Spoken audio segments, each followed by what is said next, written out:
Hola, buenas tardes. Bueno, muchas gracias a los organizadores por invitarme a participar de este evento. Hoy vamos a hablar de la historia del dinero, por supuesto con un enfoque final más asociado al tema descentralizado y a las criptomonedas. Primero porque eso es lo que nos convoca y además porque es un poco de lo que se trata hoy el avance de esta tecnología. Empezando por el principio, desde ya tenemos que empezar a hablar del trueque, ¿no? Aunque todo el mundo ya lo conoce, sin duda. A partir de que las sociedades empezaron a tratar de congregarse en grupos más grandes, en clanes, empezó a darse también, por una cuestión propia de la evolución, una especialización en la producción de algunos bienes e incluso servicios a partir de ventajas competitivas y a partir de preferencias de consumo y excedentes de producción. Entonces, en función de esos excedentes y necesidades de consumo de diferentes grupos que iban más allá de de la mera necesidad de alimentación, surge de manera evolutiva la necesidad de intercambiar estos elementos. Y entonces el ejemplo clásico del trueque, ¿no? En que una familia produce conejos y la otra produce trigo y entonces se intercambian los excedentes de manera directa y esta es la forma más simple de trueque. Claramente, esto tiene algunos problemas porque los bienes que se intercambian son a veces poco divisibles y entonces es muy difícil encontrar la cantidad justa de un intercambio con otro en los precios relativos. En muchos casos no hay coincidencia de preferencias y como no hay coincidencia de preferencia hay que encontrar quién quiere lo que yo tengo y quién tiene lo que yo quiero y eso llevaba también una complejidad y está la complejidad de la intertemporalidad. En realidad, en la práctica, la mayoría de los trueques se llevaban a cabo intertemporalmente, es decir, había una especie de crédito que se generaba porque, por ejemplo, si mi excedente era pan o mi producción era pan y el de la persona que está haciendo el trueque conmigo es ropa o abrigos, eh, la necesidad de consumo de pan es diaria y la necesidad de consumo de abrigos es mucho más larga y estacional. Entonces, necesariamente se generaba ahí un crédito. Y ese crédito, a medida que dependía de la confianza, no había ningún problema. Es decir, esos intercambios a futuro, esos intercambios a plazo, no tenían ningún problema en la medida que había confianza porque se podían anotar de memoria incluso. O sea, podíamos todos recordar que yo te tengo que llevar X cantidades de pan cada cierto tiempo y recibir X ropas cada otro tiempo. El problema es cuando se empieza a ser grande y no alcanza la confianza y entonces empezamos a necesitar otros elementos, ¿sí? Y este fenómeno evolutivo lo describe el economista austríaco Karl Menger en 1892, cuando publica un libro que se llama El origen del dinero, en donde construye o elabora sobre este fenómeno evolutivo a partir de tokens o símbolos que se empiezan a intercambiar haciendo intercambios indirectos. Y entonces los intercambios que antes eran directos se convierten en intercambios indirectos centralizados en algún símbolo, como en su momento fueron el tabaco, las especias, algunas piedras preciosas, el ya remanido y que todo el mundo conoce ejemplo de la sal y por eso el salario se llama salario, por de la época que uno de estos intercambios hábiles era a través de la sal. También se usaban conchas marinas y cualquier otro tipo de efectos que pudieran facilitar los intercambios a través de intercambios indirectos. En la evolución que va describiendo la literatura, se van separando tres funciones de estos tokens o símbolos que van generando preferencia por alguno de estos símbolos, en la medida que esos puedan ser unidad de cuenta, medio de pago y reserva de valor. Y finalmente estas son, si volvemos al presente, las funciones de la moneda. Tiene que ser unidad de cuenta, medio de pago y reserva de valor. ¿Qué tokens o qué símbolos se convierten en unidad de cuenta, medio de pago y reserva de valor?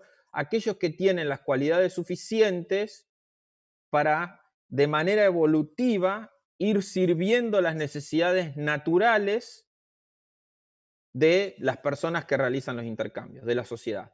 Y esas cualidades tienen que ser con que ese símbolo sea creíble o confiable, sea por supuesto útil desde el punto de vista práctico, sea portable, transferible, fungible, divisible o fraccionable y también atesorable o durable. Y entonces, cuanto más características tenga, más cualidades tenga un símbolo, más demanda va a tener por parte de la sociedad como medio de intercambio indirecto. Menger a esa cualidad le llamó liquidez. Y entonces ese token va a ser más líquido en cuanto confirme la mayor cantidad de estas cualidades. Según el propio Menger y luego interpretado por un economista español contemporáneo, Juan Ramón Rayo, el token que en cada grupo social obtenga mayor utilización, es decir, en palabras de Menger, mayor liquidez, según estas tres funciones, se va a convertir evolutiva y descentralizadamente en dinero, con habilidad para resolver los intercambios indirectos, presentes y futuros, estos que decíamos que eran una especie de crédito. Entonces, en la ausencia de la confianza, y a medida que se complejizan los intercambios, va a surgir un símbolo que va a tener las características que lo conviertan en líquido, y aquel que tenga esa mayor cantidad de características va a surgir naturalmente. Hay algunas teorías, y no está definido en la academia definitivamente, pero hay algunas teorías que establecen una evolución del dinero más generada desde la autoridad, aunque tiene algunos proponentes. Probablemente la más generalizada sea esta de Menger en cuanto a que es una evolución mucho más natural. Esos tokens, esos símbolos, esos elementos que van a tener entonces estas cualidades, van a tener valor intrínseco. Y el valor intrínseco entonces es independiente de la convención o legalidad que se le aplique, porque va a tener valor en sí mismo en función de estas propiedades que vimos. Y una vez que un elemento tiene valor intrínseco, se convierte en sí mismo en una reserva de valor. Lo que hace al oro hoy finalmente preservar su valor intrínseco, el oro siendo probablemente, no probablemente, el oro siendo hasta ahora seguramente aquel elemento que más cumple con todas estas características y por eso se convierte en reserva de valor a lo largo de la historia. Lo que hoy le da más valor, mejor que cualquier otro commodity, es finalmente su escasez, porque hoy no tiene prácticamente usos industriales y no tiene prácticamente usos suntuarios. Entonces, la medida que utilizamos para entender esa escasez es un modelo de flujos y stocks, o como su nombre en inglés lo indica, un stock to flow model. ¿Qué mide el stock to flow? ¿Cuántas veces entra el flujo anual, en este caso de un commodity, en el stock total de ese flujo? Es decir, en el stock total de ese commodity. Esto quiere decir cuánto de ese commodity nuevo puedo crear en una unidad de tiempo. Cuanto menos, más fijo esté ese flujo, obviamente más escaso va a ser el bien, y como vemos en la tabla, el oro es de los commodities el que tiene un ratio más alto de stock to flow, y esto quiere decir que tiene esa escasez absoluta, es decir, tiene ese criterio de escasez que hace que tenga una creación relativamente parametrizada y conocida, y más allá de que tenga hoy o no aplicaciones industriales, lo que lo ubica como una reserva de valor es principalmente ese concepto de escasez. Como un fun fact, y según la World Gold Council, si juntáramos todo el oro disponible del mundo, entraría en un cubo de 21 metros de lado. Esto equivale a poder poner todo el oro que todo alguna vez existió en el mundo, desde los romanos hasta cualquier momento de la existencia, más todos los que tienen los bancos centrales, dentro de 4 piletas olímpicas. Y eso creo que nos da una visión relativa también de la escasez que produce. Otro hecho interesante que es un poco contraintuitivo. Uno por ahí cree que la mayoría del oro está en las reservas de los bancos centrales, y eso es menos del 20% según la fuente de World Gold Council. La mitad de esas reservas de oro del mundo siguen estando en joyas, y eso lo hace aún más descentralizado. Entonces tenemos un activo que es descentralizado, incensurable, en el sentido que no lo controla ningún Estado en sí mismo de manera individual, con oferta global y con escasez trazable, que tiene las cualidades de la moneda en cuanto a confiabilidad, utilidad, portabilidad, es fungible, es dirigible, es divisible, atesorable. Y entonces se convierte en una reserva de valor muy hábil, sin duda. Como medio de pago también es hábil, aunque a medida que avanzan las finanzas, la economía y la evolución de los intercambios, se hace un poco menos eficiente, lo mismo que como unidad de cuenta. Y esto se lo da la propia reserva de valor. Cuando algo es mucha reserva de valor frente a otros activos que son más volátiles o menos volátiles pero menos valiosos, en cualquiera de los dos casos, pierde capacidad como unidad de cuenta. Tiene menos eficiencia como unidad de cuenta. Entonces, cuando una moneda se convierte en una reserva de valor muy fuerte, puede perder un poco de efectividad en las otras dos funciones. A partir de todavía la misma teoría de la evolución, el mencionado Rayo resalta una separación importante entre activos reales y activos financieros. Los activos reales son aquellos que tendrán valor intrínseco y serán hábiles para intercambios indirectos. Los activos financieros, por su parte, son una representación de un acuerdo o de una imposición legal, pero son los que explican gran parte del crecimiento económico de las economías contemporáneas o modernas, y hoy son los que explican más del 90% seguramente de todo el dinero en existencia. ¿Por qué?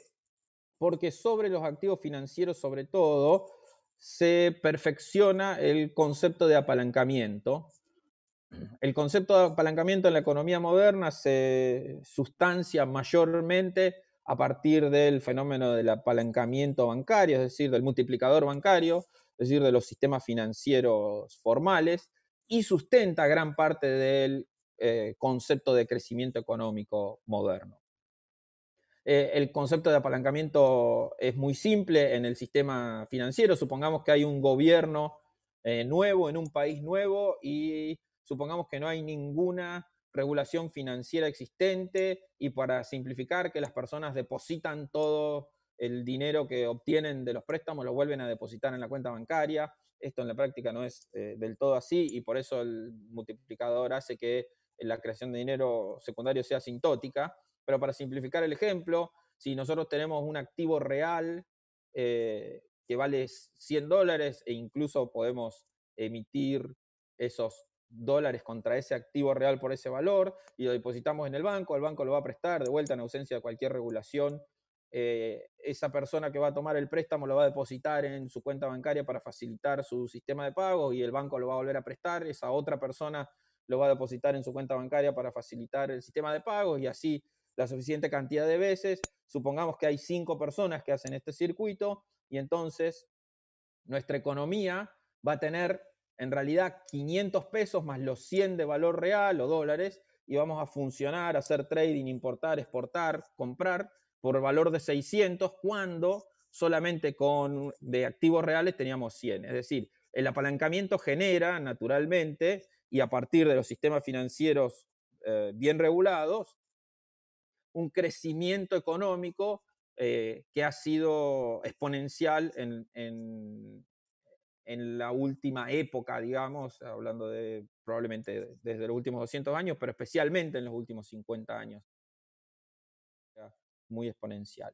Existe evidencia de actividades similares en la Mesopotamia, 1800 años antes de Cristo, en la época de Hammurabi, en donde los sacerdotes de los templos realizaban préstamos Los templos eran utilizados como lugares seguros para que las personas depositen sus riquezas, de hecho, acomodadas en oro y en otros eh, commodities y en otros tokens.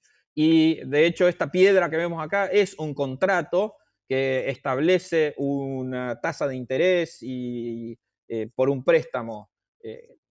Es una forma de contrato financiero prácticamente igual a los que se dan ahora en la modernidad. Es decir, esto ha sido fuente de la evolución propia de la interacción y de la propiedad privada de los humanos. En Roma, en el siglo III a.C., existían los argentari, en la raíz de la palabra en relación con la plata, que realizaban préstamos, valuaciones, remates, intercambio de monedas y tomaban depósitos desde ya. De hecho, esto lo hacían en una especie de stands o, entre comillas, bancos que el propio Estado les alquilaba, en términos modernos, alrededor del foro romano para que realicen estas operaciones financieras. En periodos de estrés económico, de hecho, el Estado nombraba lo que se conocía como mensari, que en realidad eran meseros o bancos, meseros centrales o bancos centrales, banqueros centrales, para volver a reajustar las variables económicas de mercado cuando había algunas instancias de estrés financiero. En Roma, en el siglo II, las deudas podían ser canceladas pagando una suma de dinero en un banco, incluso en una ciudad diferente, es decir, teníamos los conceptos de cámaras compensadoras y un montón de otros institutos, la letra de cambio con los templarios, un montón de otros institutos de la economía moderna que vienen incluso de aquellas épocas. Un dato interesante de color, el Stockholm Bank en Estocolmo, 1656, emite la primera nota de papel intercambiable por una cantidad específica de moneda que se conoce en lo que hoy es Europa, y era un papel de impresionante diseño con 8 firmas para garantizar su seguridad, y se utilizaba en los mercados en lugar de las monedas. Las crónicas cuestan que Johan Palmstrup, el dueño del Stockholm Banco, los bancos eran privados, por supuesto, se da cuenta de que puede emitir más billetes de la cantidad de moneda que tiene en custodia y sin que los tenedores de esos billetes los vengan a reclamar. Y obviamente se produce un gran crecimiento económico en la zona y especialmente para Palmstrup, hasta que un día, cuando empieza a haber mucho exceso de esos billetes, se los vienen a reclamar. Palmstrup obviamente no tiene las monedas y es condenado a muerte. Un dato interesante es que pasan 50 años hasta que otro banco puede emitir billetes en esa zona, y ese es el impacto económico, ¿no? Retomando entonces, ¿qué elementos comunes tienen el crecimiento de la actividad financiera y el crecimiento económico en la Mesopotamia, en Roma, en la parte de Florencia, durante todo lo que se llamó el dominio británico, como la Pax Británica? Lo que tienen en conjunto es alguna especie de legalidad. La Mesopotamia fue el primer caso de establecimiento de leyes escritas, ¿no? Desarrollo, los romanos también, por supuesto, en función del desarrollo de los códigos legales, un análisis, un componente de desarrollo financiero sin duda, y varias formas, diferentes formas de apalancamiento, ¿no? Ahora, invariablemente este apalancamiento, y especialmente cuando es coordinado por el Estado o por el príncipe, en algún momento termina siendo excesivo y genera recurrentes crisis financieras, ¿no? Todas esas crisis con antecedentes inmediatos de alto apalancamiento, y eso es un poco esa recurrencia de las crisis. Eh, la regulación financiera mejoró mucho estos temas, y como la creación secundaria de dinero se hace mayormente a través de los bancos y eso es centralizado, las profundidades de las crisis y las herramientas que tienen los gobiernos, como ahora el quantitative easing, mejora un poco las entradas y las salidas.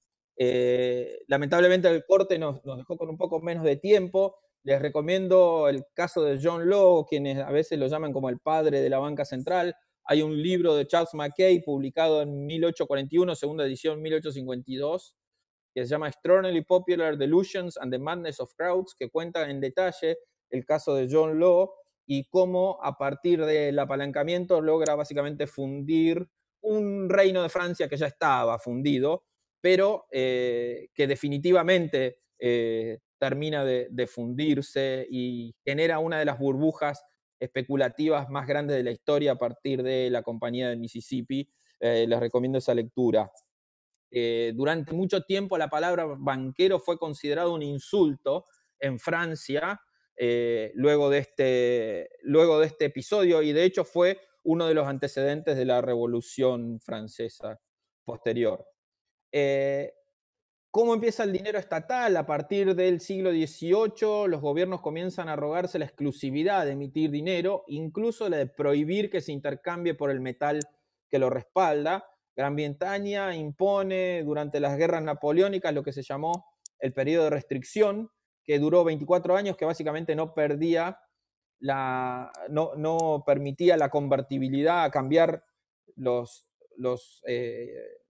por oro, los billetes, y en 1933 Roosevelt confiscó por decreto todas las tenencias de oro de los ciudadanos norteamericanos, que tenían que entregarlos a cambio de un tipo de cambio fijo en dólares, con multas de pena y con penas de multas e incluso de prisión hasta 10 años. En 1971 Nixon elimina la convertibilidad del dólar, y lo que esto hace es dar nacimiento a la época de las monedas fiat. El patrón oro, que había nacido en Inglaterra en 1891 y se generalizó en el 1900, fue interrumpido varias veces por las guerras mundiales y después un poco herido de muerte con Bretton Woods y la definición del dólar convertible como guía y moneda mundial. Deja finalmente camino al dólar fiat como hegemón, ¿no? Y las políticas monetarias de tasa de interés, que luego se tornan generalizadas, permiten el campo de acción amplio frente a las crisis financieras que no les daba el patrón oro, ¿no? Y este campo de acción básicamente es abandonos parciales de la política monetaria más estricta para afrontar grandes necesidades de gasto público, como estamos viendo exactamente ahora a partir de la pandemia. Entonces, el dinero fiat, que del latín significa literalmente hágase, corresponde a un activo sin valor intrínseco, que por convención o obligación legal es un medio de pago y unidad de cuenta, no necesariamente una reserva de valor. Los estados pueden imponerlo como unidad de cuenta porque tienen básicamente la facultad de definirlo como único medio de pago para los impuestos. Sin respaldo de una moneda dura, mantiene su hegemonía en función de la confianza que existe sobre las instituciones que lo gobiernan. Permite a través del multiplicador y de la multiplicación a partir del apalancamiento financiero gran parte del crecimiento económico moderno, pero también gran parte de las crisis económicas. Y para terminar, ¿qué pasa entonces cuando un avance tecnológico disruptivo cambia estos paradigmas? Hay una cita de Satoshi Nakamoto que es interesante, que dice: como un experimento de pensamiento, imaginemos un activo que no tiene un color muy atractivo, ni es un buen conductor de electricidad, ni tiene fortaleza, no es fuerte particularmente, ni tampoco útil para cualquier propósito ornamental, pero tiene una sola propiedad especial, y es que puede ser transferido o transportado de teléfono a teléfono. ¿Qué pasa entonces si esta tecnología permite ahora generar un activo con valor intrínseco como el oro, pero más fácil de transportar y guardar? Y esto es un poco la cualidad de Bitcoin en este caso, en donde a partir de la trazabilidad de su oferta monetaria y la incorporación de su uso, tiene un modelo de stock to flow que es tan potente como el oro e incluso marcado para superarlo. Es entonces un activo descentralizado, incensurable porque no lo controla ningún estado, con oferta global y escasez trazable, y estas eran las mismas características del oro, pero además muy fácil de guardar y de mover, con las mismas cualidades que el mundo puso con la que el mundo puso al oro en ese lugar, pero además muy fácil de guardar y de mover. Estamos entonces frente a una nueva generación de activos reales que nos permiten pensar en una capacidad mayor de uso e implementación para reserva de valor. Y estamos comenzando a ver, como se dio en la historia, desarrollo de activos financieros con apalancamiento, servicios financieros accesibles, descentralizados e inclusives. hoy resumidos en DeFi o finanzas descentralizadas, especialmente sobre la blockchain de Ethereum, pero también con algunas aplicaciones cruzadas con la posibilidad de aplicarlo relacionándose a Bitcoin. De hecho, mañana entiendo que vamos a ver muchos ejemplos en este caso. Entonces, frente a la incorporación de esta nueva tecnología, tenemos un activo real que puede ser superador al activo real tradicional y activos financieros que claramente tienen el potencial para ser superadores de los activos financieros tradicionales, además siendo descentralizados y completamente inclusivos. El futuro nos depara tiempos muy interesantes en función a esto y especialmente esta conferencia nos depara un análisis muy interesante frente a las posibilidades que se abren en este sentido. Por supuesto, desde Moonquant nos dedicamos a hacer DeFi, así que estamos convencidos de que este es un paso gigante en la historia del desarrollo económico de la humanidad y que estamos frente a una oportunidad única de lograr crecimiento económico sustentable y descentralizado. Muchísimas gracias por su tiempo y muchas gracias a los organizadores por permitirme compartir con ustedes estos momentos. Gracias.